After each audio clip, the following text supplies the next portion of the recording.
este día vamos a mirar el cumplimiento de la profecía desde una perspectiva emocional. Porque la profecía no describe solo eventos, también describe emociones humanas.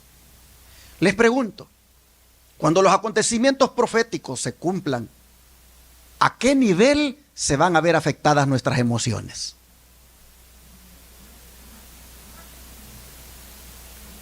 Sin duda, se van a desbordar al extremo.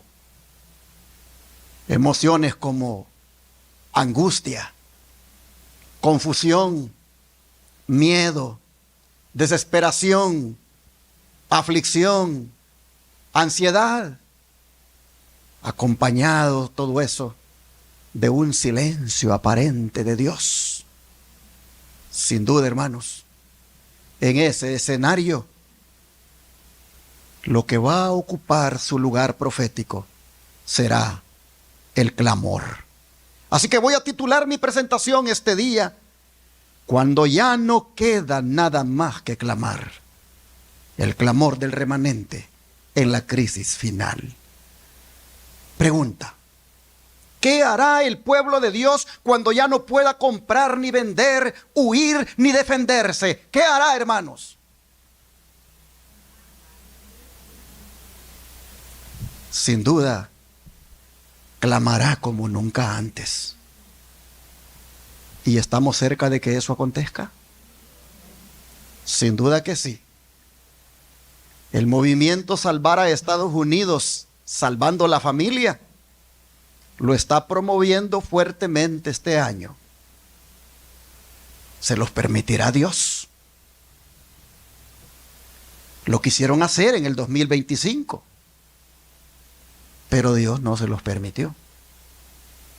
El famoso proyecto 2025 no se dio.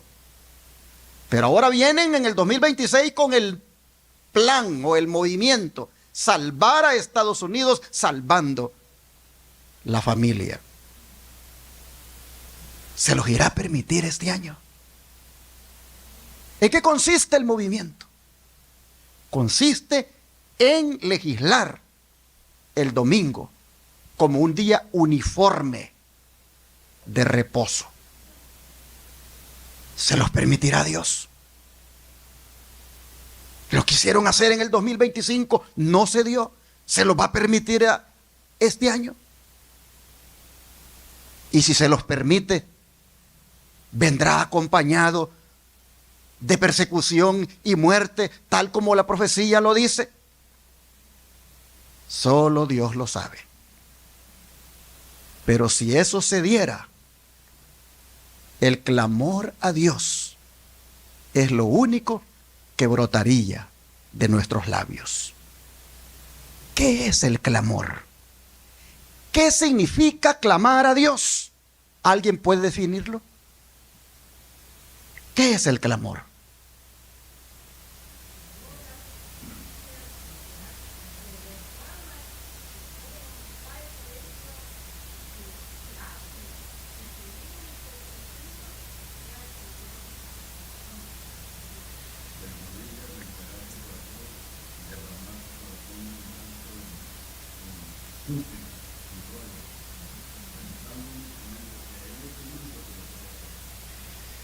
El clamor a Dios no es solo mencionar su nombre, es suplicar con urgencia, derramando lágrimas inclusive.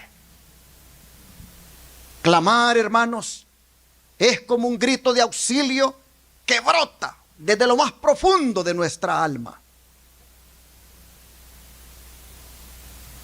A veces, ni de arrodillar, ni de arrodillarse queda tiempo. Me recuerdo una vez,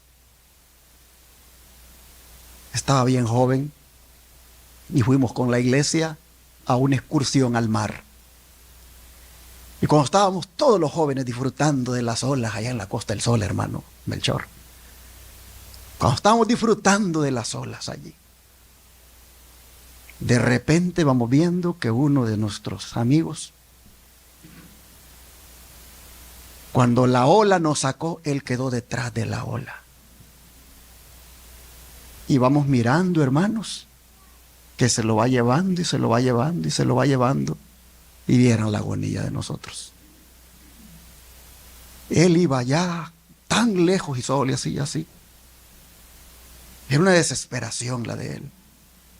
Y nosotros, me recuerdo, allí en la arena, le gritábamos a Dios, le clamábamos como nunca. No hubo tiempo de arrodillarse, solo clamábamos y decíamos, Señor, sálvalo. Nunca había orado tan intensamente como lo hice esa vez. Y lo más bonito fue que Dios escuchó nuestro clamor. Porque cuando Él estaba ya bien lejos y apenas se le veía la mano, de repente se paró. Dios le puso arena, Dios le puso una parte donde Él se pudo parar. Y nosotros lo vamos viendo, que Él entonces nos hace así.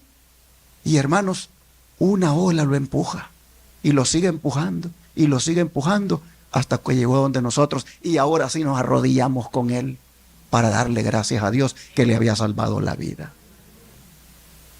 Allí nosotros oramos, hermanos, con clamor. Allí en nuestro clamor fue desesperado, pero era un clamor al mismo tiempo con una gran confianza en que solo Dios podía salvarlo. Hermanos y hermanas, el clamor aparece cuando estamos oprimidos. El clamor aparece cuando hemos llegado al límite. El clamor aparece cuando no hay otra salida. ¿Alguna vez ustedes han clamado así? ¿Alguna vez ustedes han llorado orándole a Dios? Hermanos y hermanas, el clamor nace del corazón quebrantado. El clamor reconoce la total dependencia de Dios. El clamor es intenso, no es rutinario. Orar tranquilo, con reverencia, es muy diferente a clamar. Hermanos, el clamor, como dije, puede incluir lágrimas. El clamor puede ir acompañado hasta de ayuno. Hermanos y hermanas, el clamor mueve el cielo porque Dios escucha el clamor. Clamor en la Biblia es el lenguaje del corazón cuando ya no quedan fuerzas. Pero aún queda, ¿qué cosa? La fe. Hermanos, cuando el ser humano se vacía de sí mismo para clamar, Dios responde con poder. Un ejemplo de esto, de clamar, hasta con lágrimas, lo tenemos en nuestro Señor Jesucristo. Abramos la Biblia en Hebreos capítulo 5, versículo 7.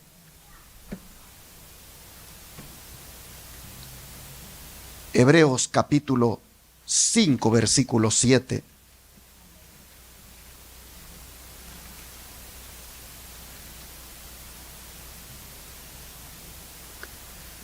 Dice la Escritura: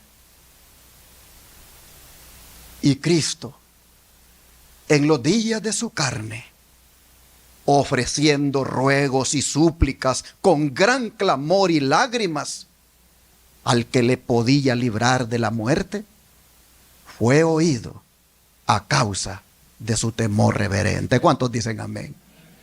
Hermanos y hermanas, aquí se nos describe a Jesús sintiendo una angustia real, no aparente. Aquí se nos presenta a Cristo, hermanos, enfrentando el dolor emocional y presión espiritual.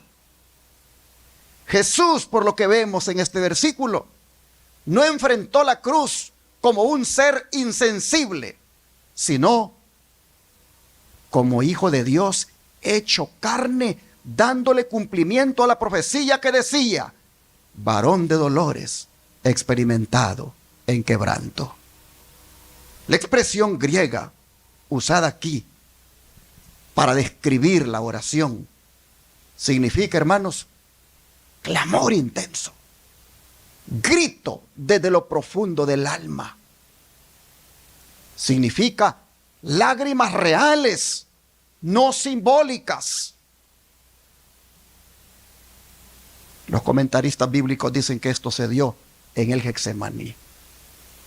Fue allí donde el Señor, con súplicas y ruegos y con gran clamor y lágrimas, oraba al que le podía salvar de la muerte.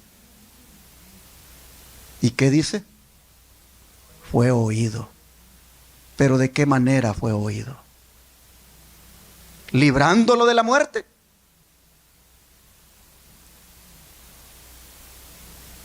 Fue oído, hermanos, dándole fortaleza, sosteniéndolo. Y sí lo libró de la muerte, pero 3 días después de haber muerto por la raza humana. Hermanos y hermanas, Jesús supo lo que es orar sin fuerzas. Por lo tanto, ¿cuántos creen que Jesús conoce el clamor del ser humano? Hermanos, Jesús comprende el silencio del Padre en medio del dolor, porque Él mismo lo sintió. Él dijo: Dios mío, ¿qué cosa? ¿Por qué me has abandonado? Hermanos y hermanas, Pablo dice, con súplicas y con gran clamor y lágrimas, él le oraba a su Padre. Hermanos y hermanas, orar con lágrimas no es debilidad. Clamar no es falta de fe. Y si Jesús clamó, ¿por qué nosotros creemos que podremos sobrevivir la crisis final sin clamar? Hermanos y hermanas, en los tiempos finales, el pueblo de Dios pasará por una crisis similar en intensidad espiritual a la de Jesús, aunque no idéntica en propósito redentor. Daniel 12:1 nos habla de la crisis por la cual va a pasar el pueblo de Dios. Vamos a leerlo. Daniel 12, verso 1. Dice: en aquel tiempo se levantará Miguel, el gran príncipe que está de parte de los hijos de tu pueblo, y será tiempo de angustia, cual nunca fue desde que hubo gente hasta entonces. Pero en aquel tiempo será libertado tu pueblo, todos los que se hallen escritos en el libro. Hermanos y hermanas, este versículo describe el momento más solemne y decisivo de toda la historia del mundo. No se habla aquí, mis hermanos, de una crisis más. No, esta es la última crisis. Este es el cierre del gran conflicto entre el bien y el mal. La expresión aquí, en aquel tiempo, conecta directamente con el capítulo 11. Hermanos, el fin de las profecías de Daniel 11 han llegado. Y en ese tiempo, previo a la segunda venida del Señor, la historia humana se cerrará. Este será el tiempo cuando el juicio investigador haya concluido. Este será el tiempo, hermanos, cuando el destino de cada ser humano habrá sido decidido. Este será el tiempo, Daniel 12:1, cuando ya no habrá más intercesión en el santuario celestial. Este será el tiempo descrito en Apocalipsis 22:11, cuando dice que el que es injusto, ¿qué cosa? Sea injusto todavía. Y el que es santo, santifíquese todavía. Hermanos, en este tiempo, cuando se levanta Miguel, se le pone fin a la intercesión. Miguel aquí no aparece como un ángel común. Es llamado el gran príncipe. Es el defensor del pueblo de Dios. Amén, hermanos. En otras partes de Daniel y Apocalipsis aparece Miguel como el líder del ejército celestial. Y en el marco profético, Miguel representa ¿a quién? A Cristo Jesús. Hermanos y hermanas, mientras Él intercede, el pueblo tiene perdón. Pero cuando Él se levante, la intercesión cesará y ya no habrá más perdón para nadie. Esto marca el cierre de la gracia.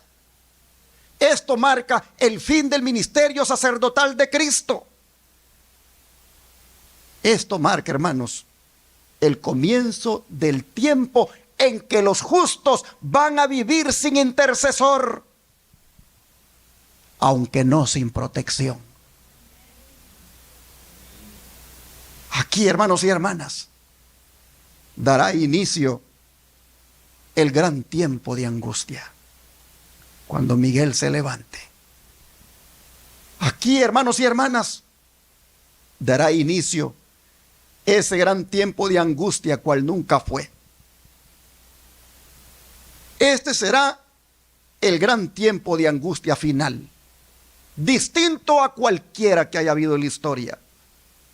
¿Por qué es único este tiempo de angustia? Porque será, hermanos, un tiempo sin mediador en el cielo. Porque ya no habrá oportunidad de arrepentimiento. Porque cada caso estará sellado. Y porque ahora es el tiempo de que las plagas finales se derramen para manifestar los juicios de Dios sin mezcla de misericordia. Entonces el mundo colapsará. Colapsará a nivel político, a nivel social, a nivel espiritual y a nivel físico. Hermanos y hermanas, habrá presión universal. En estos tiempos es cuando se va a estar también intentando forzar a la gente a que adore falsamente. En estos tiempos, cuando Miguel se levante, es cuando también el pueblo de Dios esté siendo acusado de ser la causa de las calamidades que están cayendo. Cuando Miguel se levante, será el tiempo, hermanos, cuando el decreto de muerte se haya puesto en ejecución en contra de los verdaderos hijos de Dios. Cuando Miguel se levante, será una época de tribulación. Dice aquí, tiempo de angustia, cual nunca fue. Hermanos, será una época de tribulación y prueba extrema en la historia humana, sin precedentes en cuanto a la severidad. Jesús se refirió a esa época de lo que Daniel ha hablado aquí como gran tiempo de angustia. Jesús se refirió a esa época de la siguiente manera: Mateo 24, versículo 1.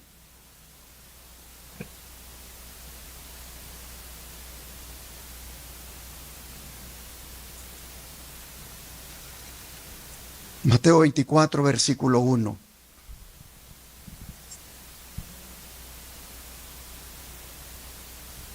Perdón, versículo 21.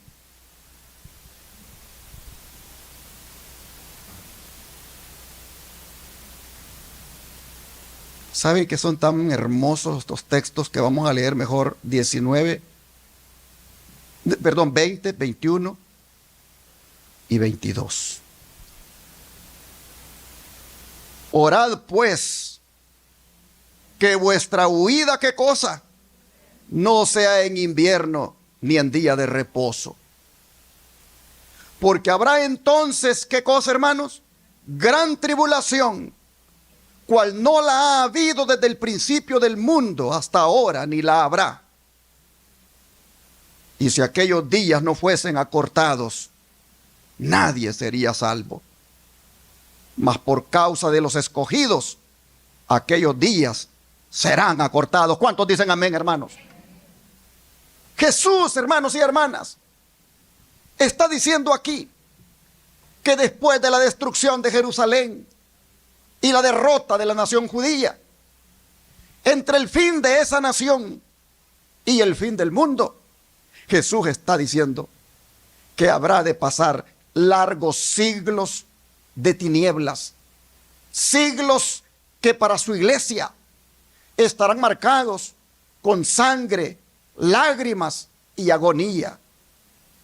La historia lo ha respaldado, cómo efectivamente la persecución de los fieles se ha desatado en más de una ocasión, siendo las más horribles de todas las provocadas por la Roma pagana y por la Roma papal. El don de profecía, hablando de las palabras de Jesús, que son prácticamente las mismas que mencionó Daniel. Gran tiempo de angustia, gran tribulación. Mire cómo el don de profecía explica esto. Dice así: cuando Jesús reveló a sus discípulos la suerte de Jerusalén y los acontecimientos de la segunda venida, predijo también lo que habría de experimentar su pueblo desde el momento en que él sería quitado de en medio de ellos, hasta el de su segunda venida en poder y gloria para libertarlos. Desde el monte de los olivos vio el Salvador las tempestades que iban a azotar a la iglesia apostólica. Y penetrando aún más en lo porvenir, su ojo vislumbró las fieras y desoladoras tormentas que se desatarían sobre sus discípulos en los tiempos de oscuridad y de persecución que habían de venir.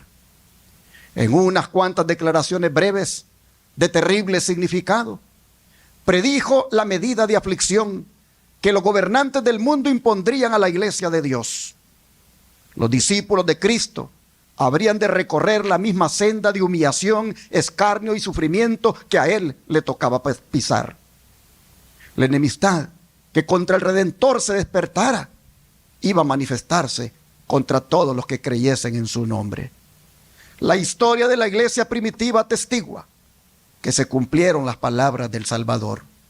Los poderes de la tierra y del infierno se coligaron para atacar a Cristo en la persona de sus discípulos. El paganismo previó que de triunfar el evangelio, sus templos y sus altares serían derribados, y reunió sus fuerzas para destruir el cristianismo. Encendióse el fuego de la persecución. Los cristianos fueron despojados de sus posesiones y expulsados de sus hogares. Todos ellos sufrieron gran combate de aflicciones, experimentaron vituperios y azotes, y además de esto, prisiones y cárceles. Muchos sellaron su testimonio con su sangre. Nobles y esclavos, ricos y pobres, sabios e ignorantes, todos eran muertos sin misericordia. Así el conflicto de los siglos. En las páginas 37 y 38 explica o amplía las palabras de Jesús en cuanto a la tribulación que vendría sobre el mundo. Se ha cumplido a lo largo de la historia, pero todavía se seguirá cumpliendo, porque no hemos llegado al clímax de la tribulación, a donde sin precedentes vamos, si estamos vivos, hermanos, a ver cosas jamás vistas. Mire lo que sigue diciendo el don de profecía en cuanto a cómo esto se va a dar en el futuro. Dice, el viernes 18 de enero de 1884, varios oyeron mi voz exclamando, mirad, mirad. Sí, si yo estaba soñando o en visión, no lo puedo decir. Yo dormía sola. El tiempo de angustia estaba sobre nosotros. Vi a gente en gran perplejidad, llorando y orando, rogando por el cumplimiento de las seguras promesas de Dios. Mientras los malos nos rodeaban por todas partes, burlándose de nosotros y amenazando con destruirnos. Ridiculizaban nuestra debilidad. Se mofaban de la pequeñez de nuestro número y nos vilipendiaban con palabras calculadas para herir profundamente. Nos acusaban de tomar una posición independiente de todo el resto del mundo. Nos habían cortado nuestros recursos, de manera que no podíamos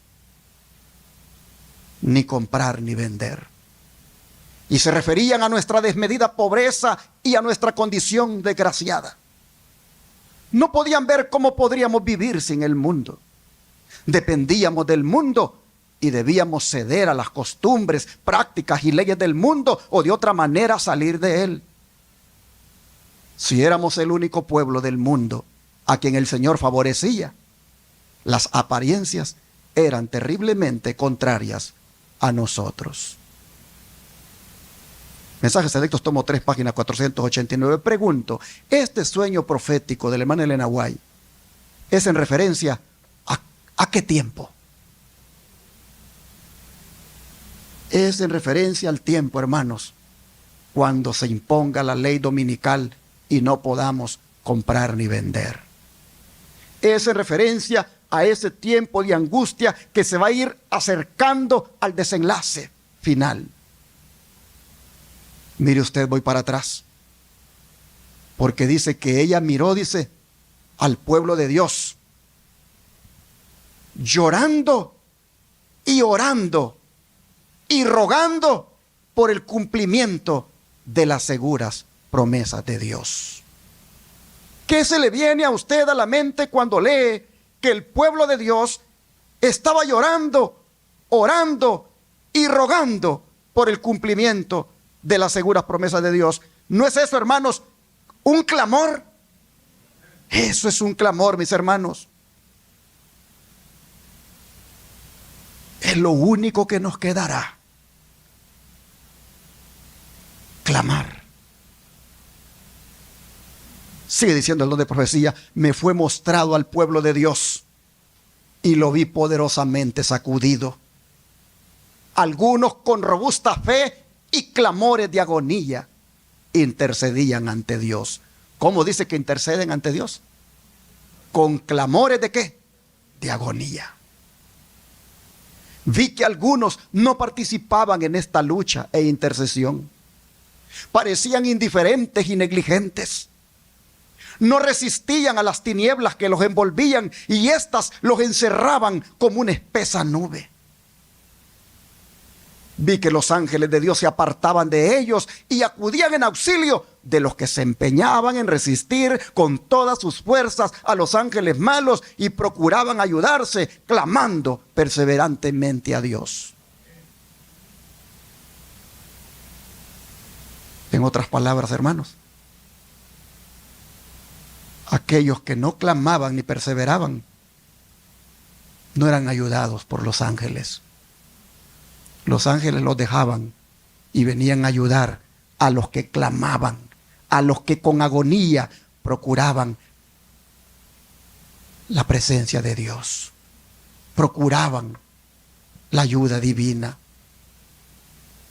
Dice, pero los ángeles no hacían nada por quienes no procuraban ayudarse a sí mismos. Y los perdí de vista. Mientras que los que oraban continuamente, clamando con fervor, ¿qué recibían, hermanos? Recibían a veces un rayo de luz que emanaba de Cristo, para alentar su corazón e iluminar su rostro. ¿Cuántos dicen amén, hermanos? Dios escuchará el clamor de su pueblo. Cuando lo único que quede sea clamar, Jehová oirá nuestro clamor. Un rayo de luz saldrá de Cristo para iluminar nuestro rostro, hermanos. Dice que con el zarandeo algunos fueron dejados a la vera del camino. Los descuidados e indiferentes que no se unieron con quienes apreciaban la victoria y la salvación lo bastante para perseverar en anhelarlas, clamando angustiosamente por ellas, no las obtuvieron y quedaron rezagados en tinieblas. Pero sus lugares fueron ocupados enseguida por otros que se afiliaron a la hueste que había aceptado la verdad. Los ángeles malignos seguían agrupándose en su derredor. ¿De quiénes? De estos que habían aceptado la verdad.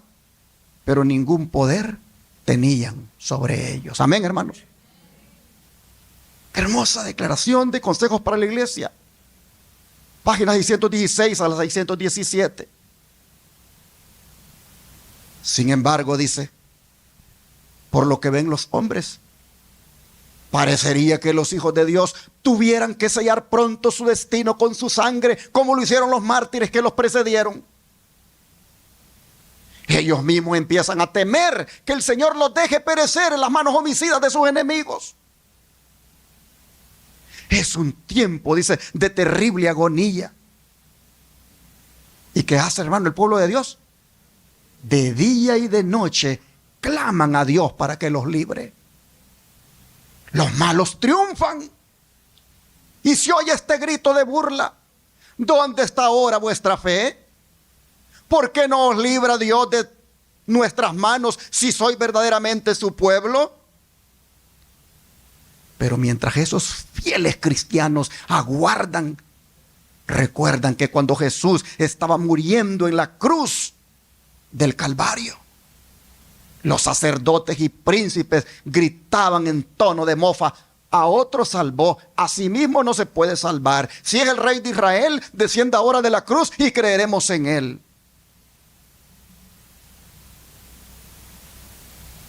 Nos acordaremos, dice, de eso. Yo me pongo en el escenario pensando que eso puede ocurrir en mis días.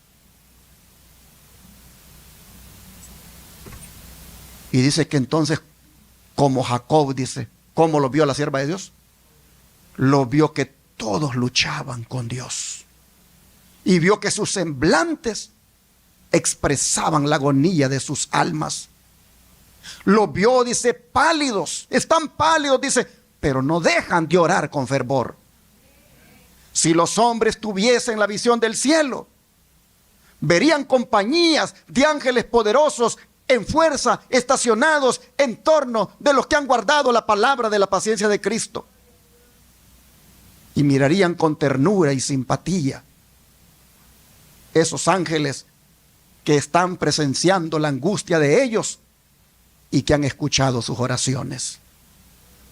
Con ternura y simpatía, dice, los ángeles han presenciado la angustia de ellos y han escuchado sus oraciones. Y mire lo que están haciendo esos ángeles. Aguardan la orden de su jefe para arrancarlos del peligro. Pero mire usted, tienen que esperar un poco más. Porque el pueblo de Dios, ¿qué cosa? Tiene que beber de la copa y ser bautizado con el bautismo. ¿Qué nos dice esto, hermano? Que vamos a pasar por la tribulación. La vamos a pasar. No habrá manera de quitárnosla. Y la misma dilación, dice, que es tan penosa para ellos, viene a ser al final la mejor respuesta a sus oraciones.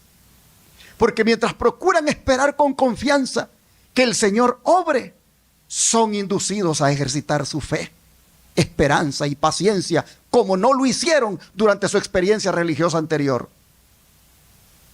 Y sin embargo, dice, el tiempo de angustia será acortado por amor a los elegidos.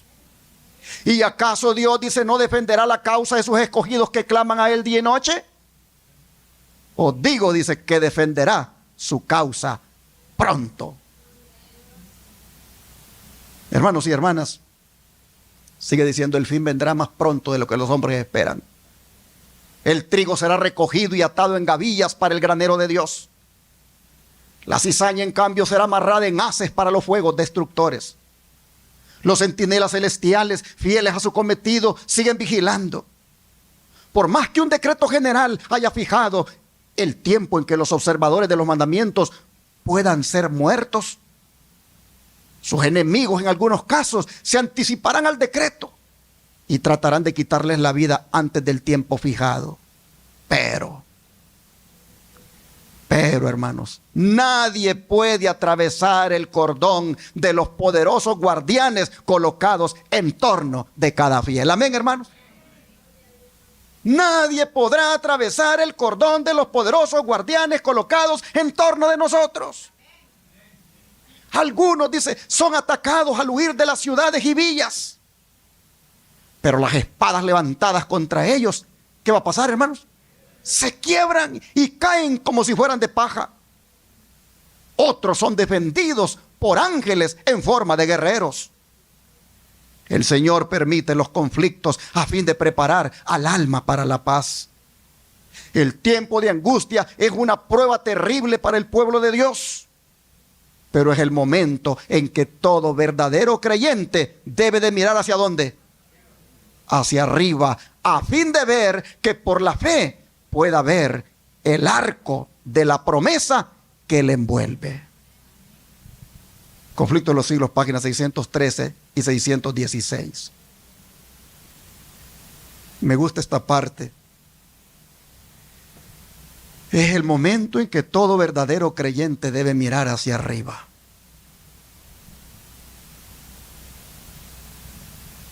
Permítame hacer una aplicación aquí. ¿Cuándo es que el verdadero creyente mira hacia arriba? ¿Cuándo? Cuando el peligro le acecha. Cuando la persecución está tras él. Cuando el decreto de muerte está en su contra. Cuando, hermanos y hermanas, está pasando una tribulación terrible. En ese momento, el verdadero creyente debe mirar ¿hacia dónde? Hacia arriba.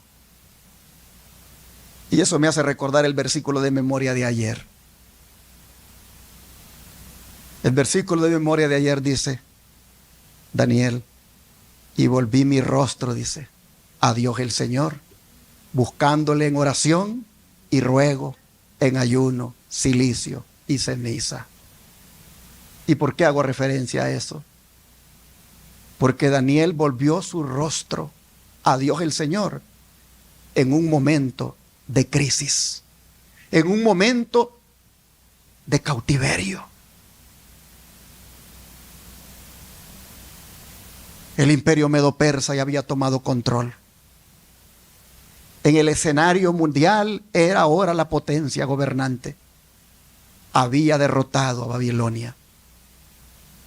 Daniel revisa las profecías bíblicas y se encuentra con la profecía de Jeremías que decía que a los 70 años el pueblo sería libertado. Pero mientras Daniel ve el aspecto profético que ya se cumplió, mira el aspecto político que hay una nueva potencia gobernando, él mira que ellos todavía no han salido, todavía están en cautiverio. Y entonces dice el versículo de memoria de ayer, volví, ¿qué cosa?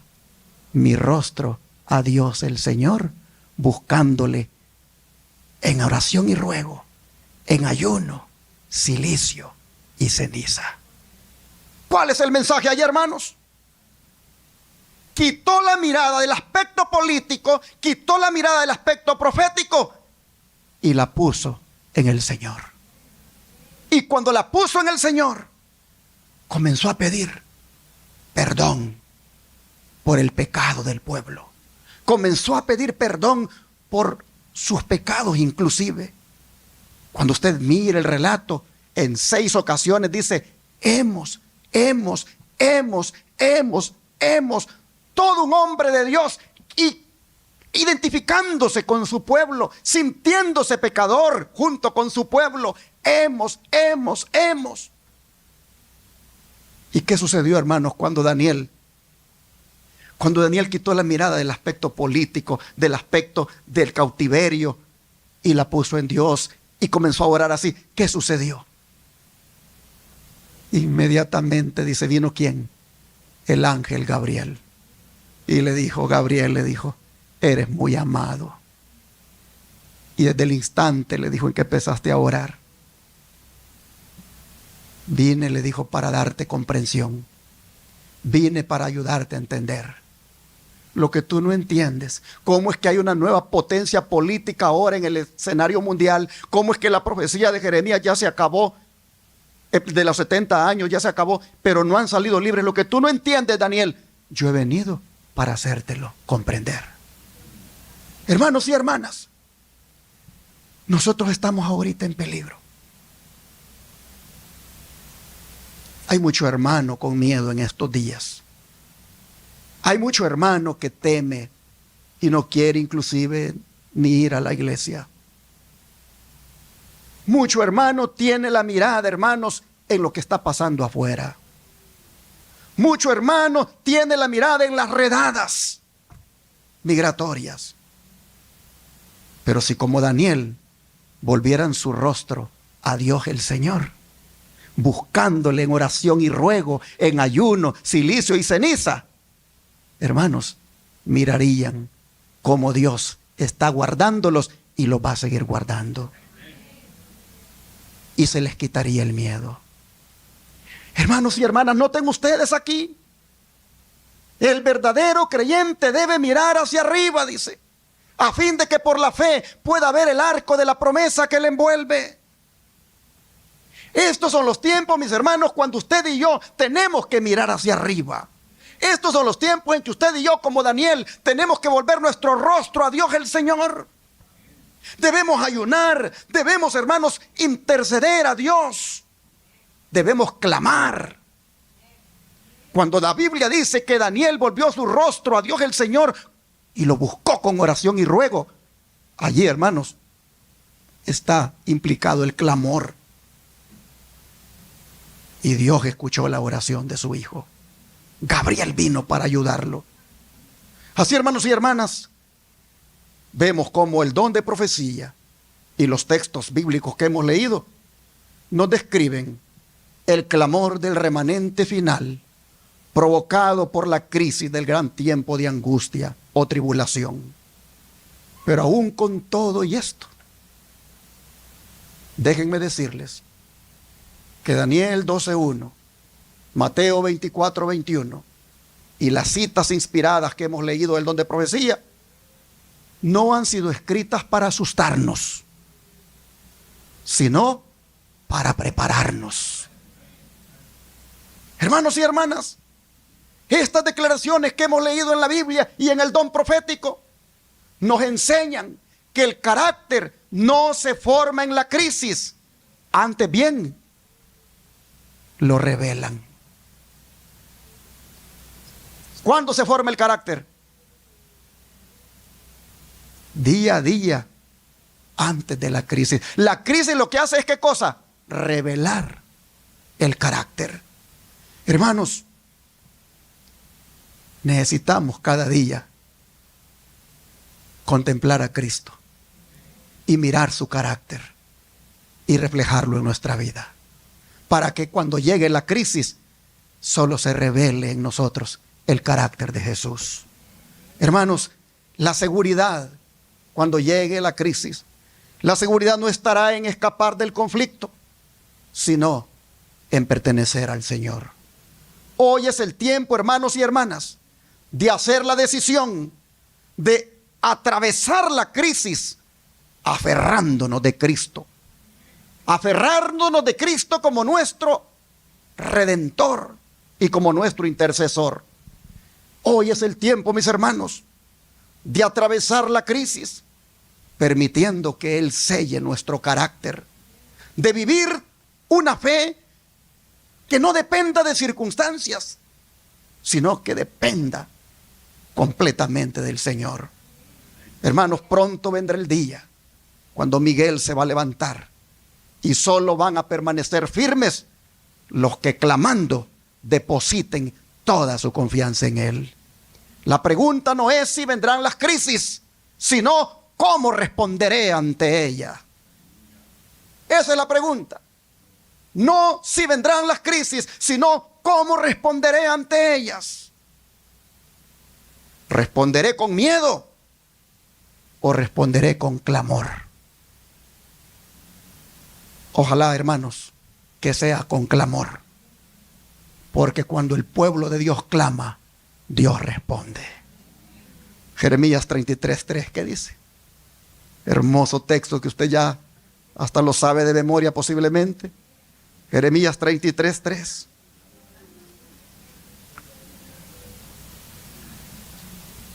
Dice, clama a mí y yo te responderé y te enseñaré cosas grandes y ocultas que tú no conoces.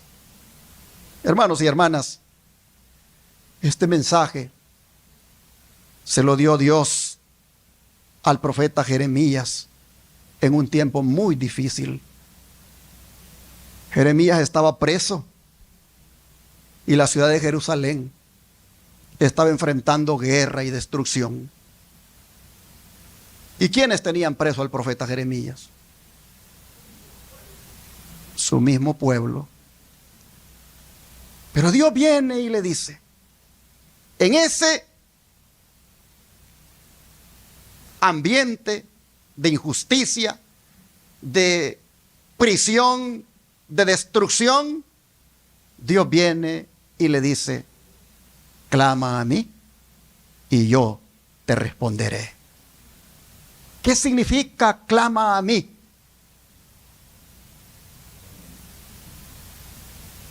Hermanos, como dije, no solo se refiere mencionar su nombre, sino hablar con Él, hablar con sinceridad, buscando su ayuda y también su dirección. Hermanos, clama a mí. Es una invitación de Dios a que platiquemos con Él, a que le pidamos, a que dependamos de Él. Y el Señor dice, ¿qué cosa? Al que clame a Él, ¿qué cosa le dice? Yo te responderé. Pregunto, ¿está garantizando Dios la respuesta a la oración? Claro que sí. Pero no siempre la respuesta a tu oración será un sí. Dios te dice, clama a mí y yo te responderé. Él te garantiza la respuesta, pero no te garantiza que te va a responder necesariamente como tú quieres. Hay veces que el Señor te va a decir que sí, y a veces la respuesta del Señor va a ser no, y a veces la respuesta va a ser espera. Hermanos, pero Dios responde sí o no. Y cuando Dios responde, responde de la mejor manera. A veces responde guiando, a veces responde confortando, a veces responde mostrando su voluntad. Hermanos, la respuesta de Dios a veces viene en forma de sabiduría.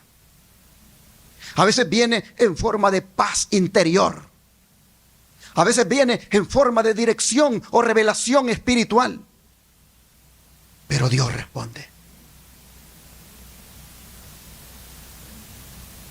¿Cuántos han tenido aquí la experiencia de que Dios les respondió con un sí ya en alguna vez? Pero ¿cuántos han tenido aquí la experiencia de que Dios les respondió con un no alguna vez? ¿Y cuántos han tenido la experiencia de que Dios les ha respondido con un espérate alguna vez? Hermanos y hermanas, pero Dios no nos ha dejado sin respuesta. Clama a mí y yo te responderé y te voy a mostrar cosas, ¿qué cosas? Grandes y ocultas. Es decir, cosas que están más allá de tu entendimiento, cosas que están más allá de tu conocimiento. Dios dice, yo te lo voy a mostrar. Eso pueden ser, hermanos, planes futuros que tengamos. Dios nos va a hacer ver si son correctos o no. Hermanos, en cuanto a Jeremías, Dios le estaba diciendo, te voy a hacer ver lo que va a suceder después de esto. Esta ciudad que ahora te tiene preso a ti, esta ciudad que ahora está siendo destruida por Nabucodonosor, va a regresar a esta tierra después de 70 años. Te hago saber cosas que tú no conoces, Jeremías. Te hago saber cosas que tú no entiendes. Pero después de 70 años, estos habitantes que hoy están siendo llevados cautivos, van a volver a habitar esta ciudad. Hermanos y hermanas, Dios quiere que clamemos. Dios quiere que hablemos con Él. Él quiere escucharnos. Él quiere también revelarnos. Hermanos, Dios quiere tener una relación personal con nosotros. Él responde, Él enseña y guía a aquellos que quieren tener una relación con Él. Y David sabía eso. David sabía eso, por eso cuando pasó por la crisis, mire usted lo que él dijo. Salmo 61, versículo 1 y 2. Salmo 61, versículo 1 y 2.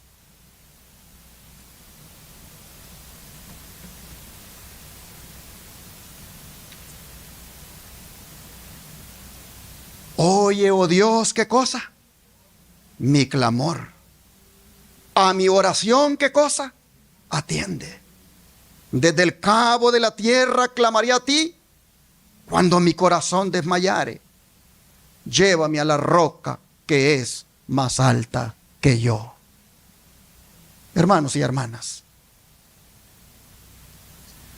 este salmo de David, el Salmo 61, no nace de un palacio tranquilo, sino en un momento de profunda angustia. David no escribe este Salmo 61 como un rey victorioso, sino como un hombre quebrantado. Si ustedes se fijan, este salmo no comienza con una alabanza elaborada, sino con un clamor desesperado. Él no dice aquí, Dios escucha mi canto, sino que dice, ¿qué cosa? Oye, oh Dios, ¿qué cosa? Mi clamor. Hermanos y hermanas, es un clamor desde la crisis. David escribe desde el bordamiento del alma. Estaba en el exilio. Su hijo Absalón se había rebelado contra él.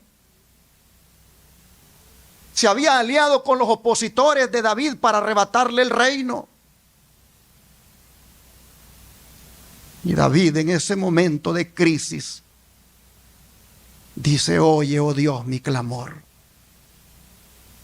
Hermanos, mire lo que dice. Desde el cabo de la tierra, dice, clamaré a ti. ¿Cuándo qué? Cuando mi corazón desmayare. David, hermano, no está hablando aquí porque esté lejos geográficamente, sino porque emocional y espiritualmente, hermanos, él está muy quebrantado. Desde el cabo de la tierra, lo que expresa es, hermanos, soledad, sensación de abandono, falta de fuerzas. La crisis que estaba enfrentando David cuando dijo estas palabras no era externa, hermanos, era interna. Al punto que en el Salmo 42:5, vea usted cómo lo dice. Salmo 42:5. ¿Por qué te abates, oh alma mía, y te turbas dentro de mí? Espera en Dios, porque aún he de alabarle, salvación mía y Dios mío.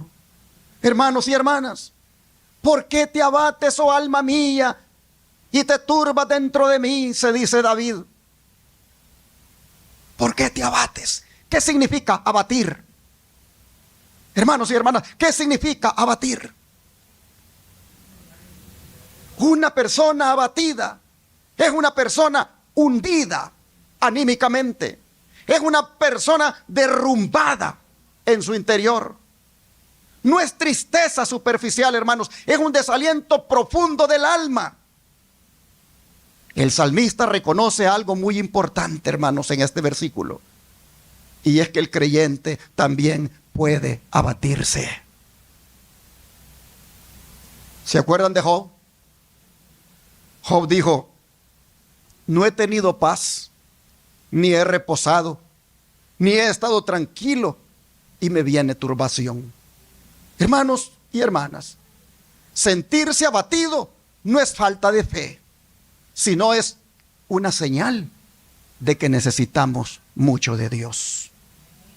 ¿Por qué te turbas dentro de mí?, se pregunta David.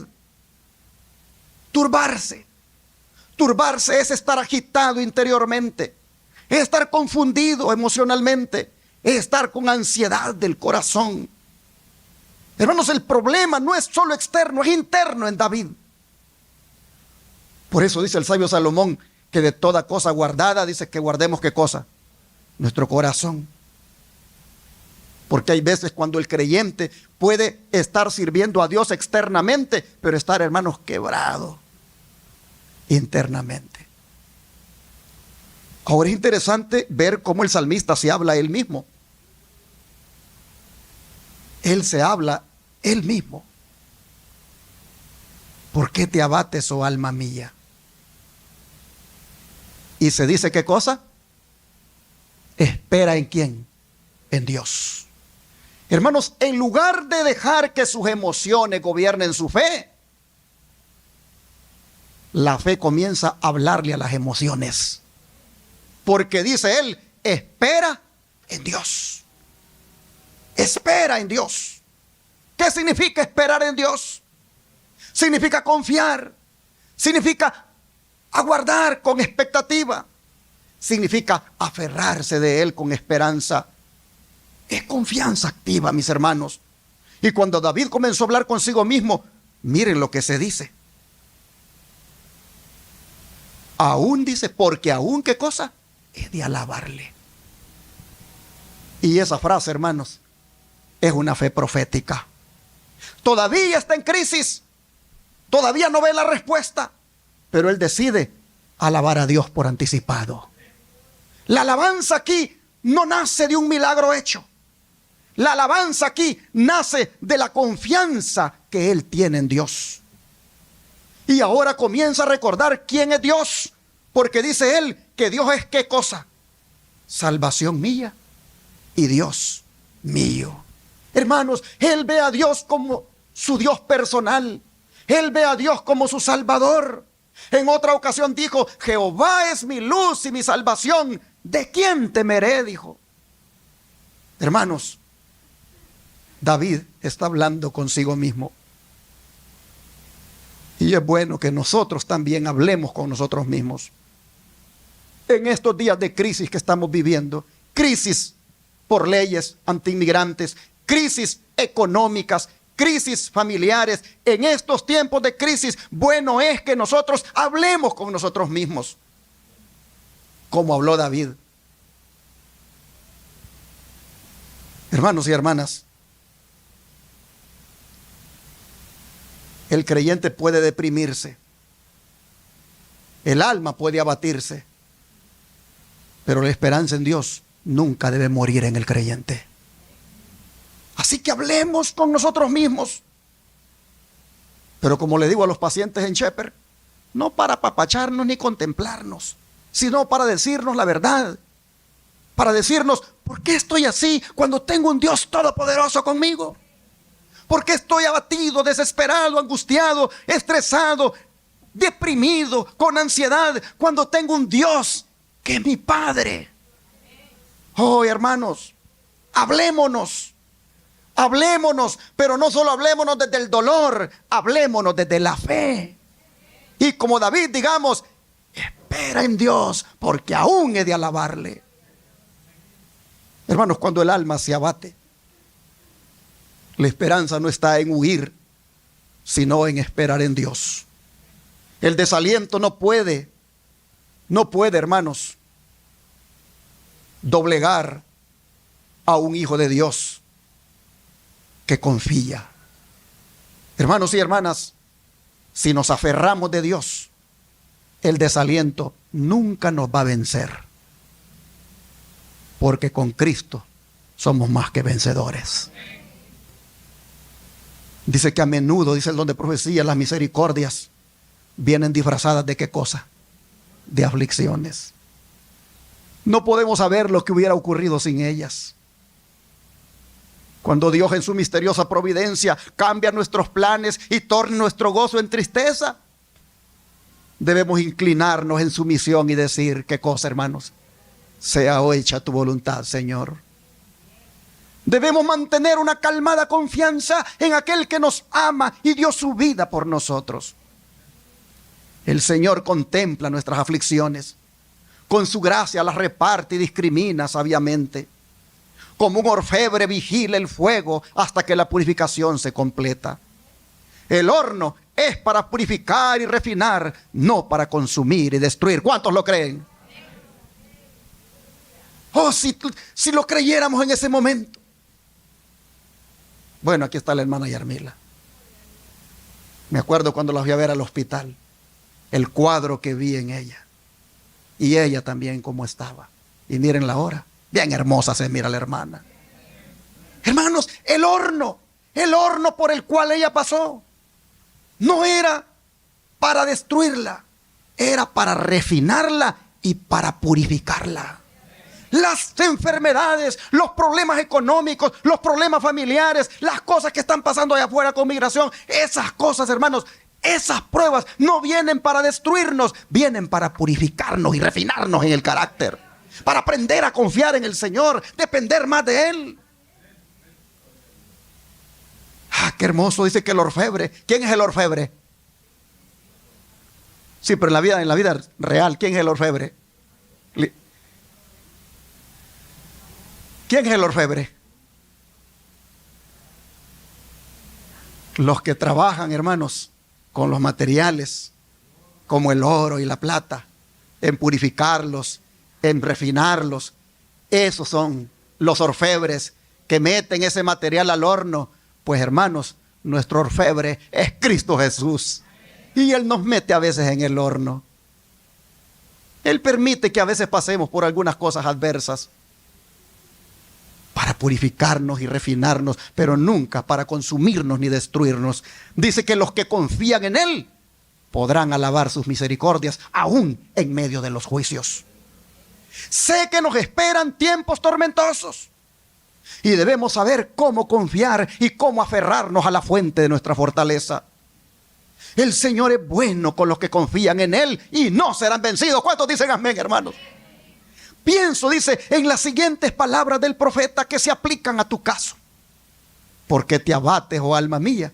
¿Y por qué te turbas dentro de mí? Espera en Dios, porque aún he de alabarle. Salvación mía y Dios mío.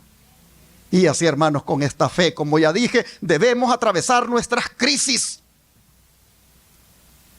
Pero volviendo a David, quiero llamar su atención a las palabras que dice: oye y atiende. ¿Dudaba él de que Dios le iba a escuchar? No. Él no duda de si Dios le escuchará. Él afirma: oye y qué cosa, y atiende.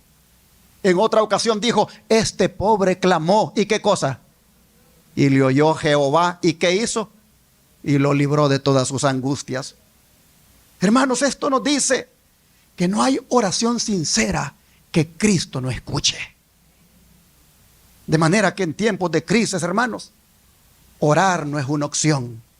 Orar es una necesidad vital. Dice el don de profecía que por la oración sincera nos ponemos en comunicación con la mente del infinito. Y quizás no tengamos, dice al instante, alguna prueba notable de que el rostro de nuestro Redentor se inclina hacia nosotros con compasión y amor.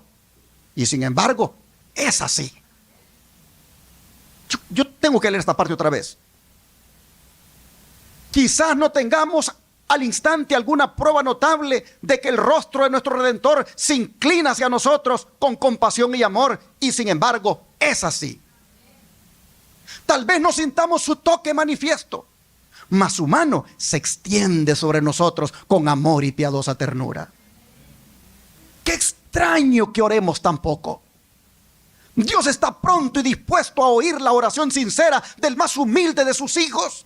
Y sin embargo, hay de nuestra parte mucha cavilación para presentar nuestras necesidades delante de Dios. ¿Qué pueden pensar los ángeles del cielo de los pobres y desvalidos seres humanos que están sujetos a la tentación, cuando el gran Dios lleno de infinito amor se compadece de ellos y está pronto para darles más de lo que pueden pedir o pensar, y que sin embargo oran tan poco y tienen tan poca fe?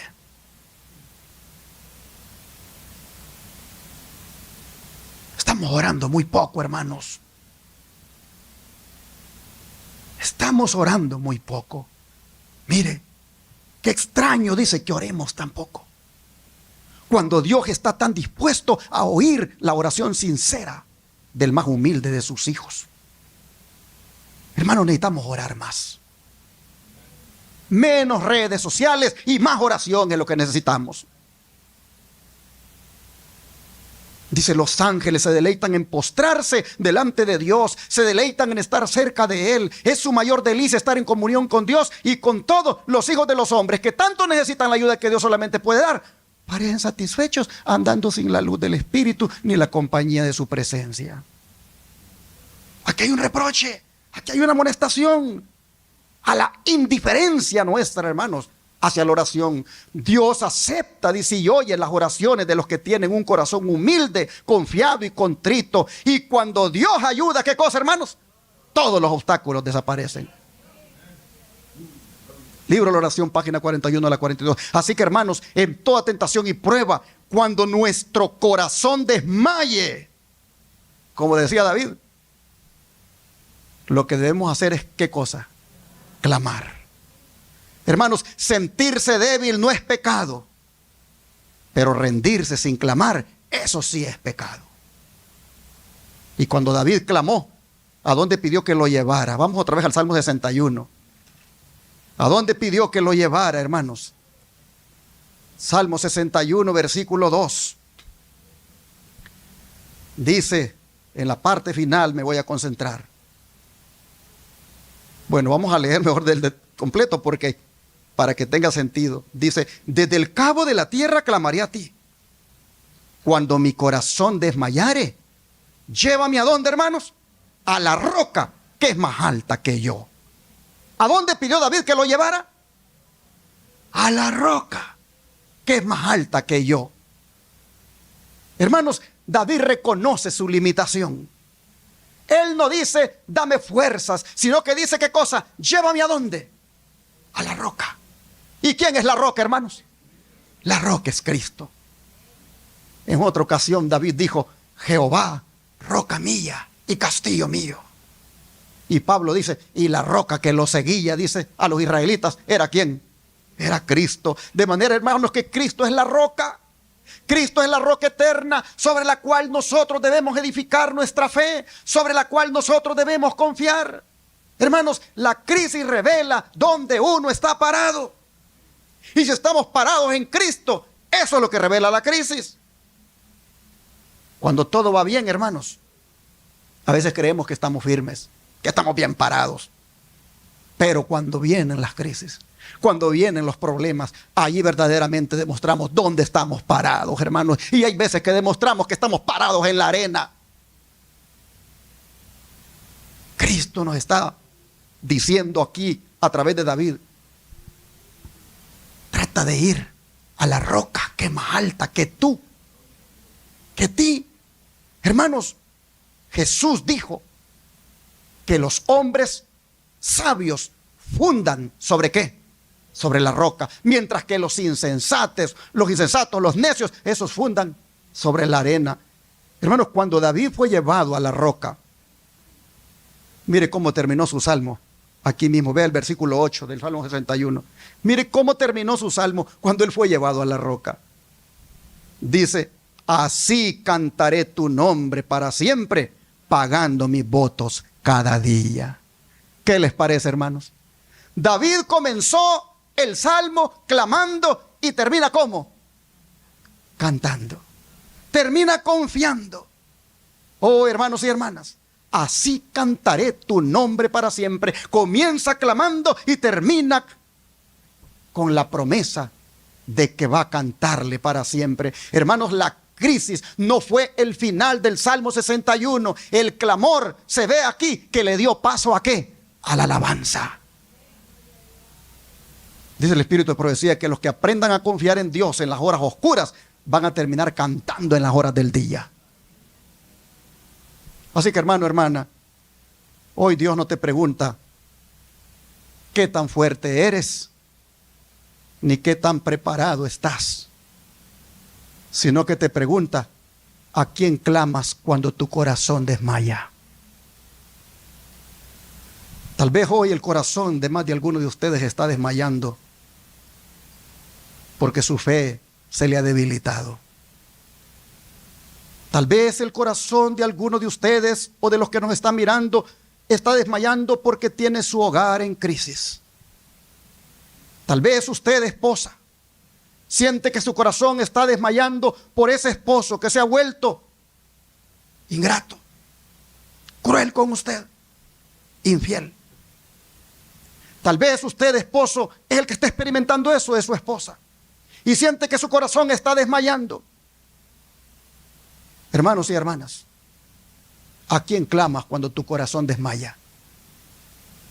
David decía, cuando mi corazón desmayare, llévame a donde, le decía, a la roca que es más alta que yo. Hermanos y hermanas, no sé qué es lo que a ti te tiene como desmayando espiritualmente. No sé si tu corazón inclusive está desmayando por algún pecado que no puedes dejar.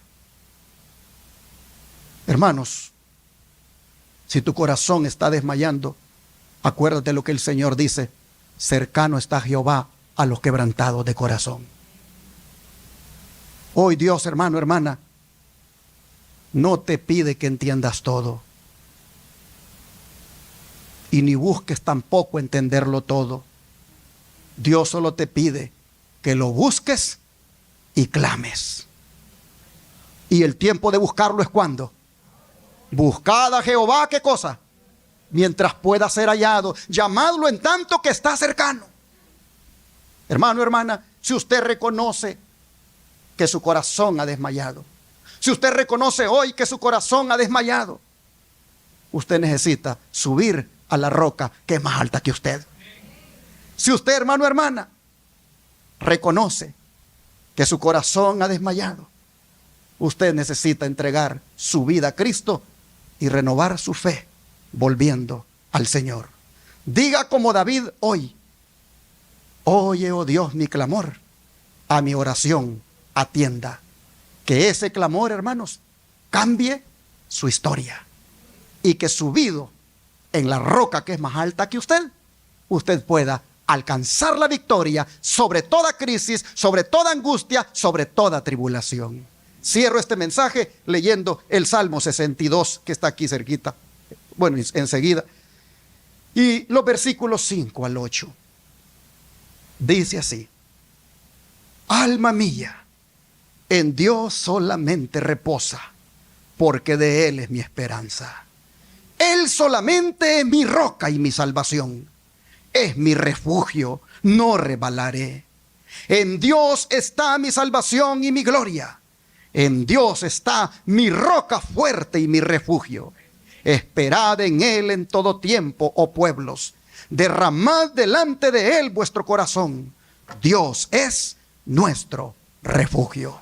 Hermanos y hermanas, es mi deseo y oración esta mañana que, como dice este salmo, Dios sea nuestra salvación y nuestra gloria. Dios sea nuestra roca fuerte y nuestro refugio. Pregunto en esta hora, ¿cuántos quieren hacer para los días de angustia que podamos estar pasando y para los que vendrán? ¿Cuántos quieren hacer de Cristo su roca más alta que usted? Que Dios le bendiga y que esta palabra le prepare para enfrentar los días finales. Bendiciones.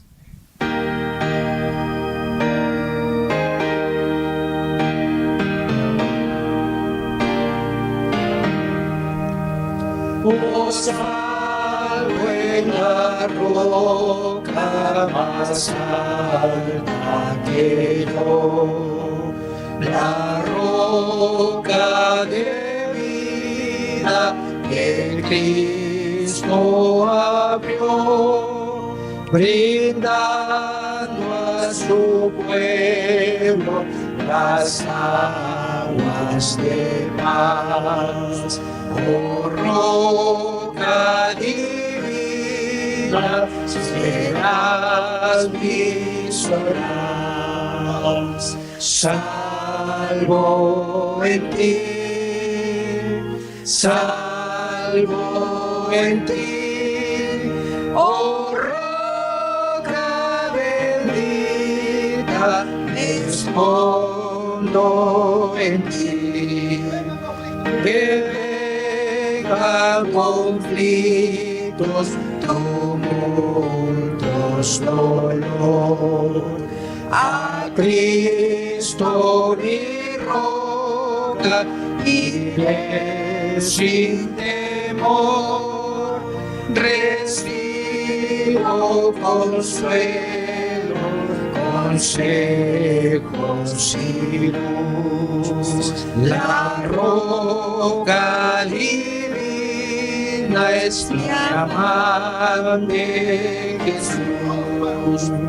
Salvo en ti, salvo en ti, oh roca bendita, me escondo en ti. Y cuando mi vida se acerque a su fin y oiga por fe el divino clarín, tú limpias aguas trayendo virtud. Oh roca divina, será mi salud. Salvo en ti, salvo en ti, oh roca bendita, me escondo en ti. El obrego valle no debo cruzar, pues tú me guiarás y me harás descansar, seguro en tu guarda, con paz dormiré. Jesús el eterno es mi roca y rey. Salvo en ti, salvo en ti, oh roca bendita, me escondo en ti. ¿Cuánto lo creen, hermano? Solo el Señor, solo el Señor es la roca segura donde refugiarnos. Caigamos de rodillas ante la roca que es Cristo Jesús. Amado Padre, gracias por enseñarnos cómo enfrentar las crisis. Gracias por hacernos ver cómo se enfrentan las tribulaciones. Gracias por hacernos saber cómo debemos reaccionar ante las pruebas.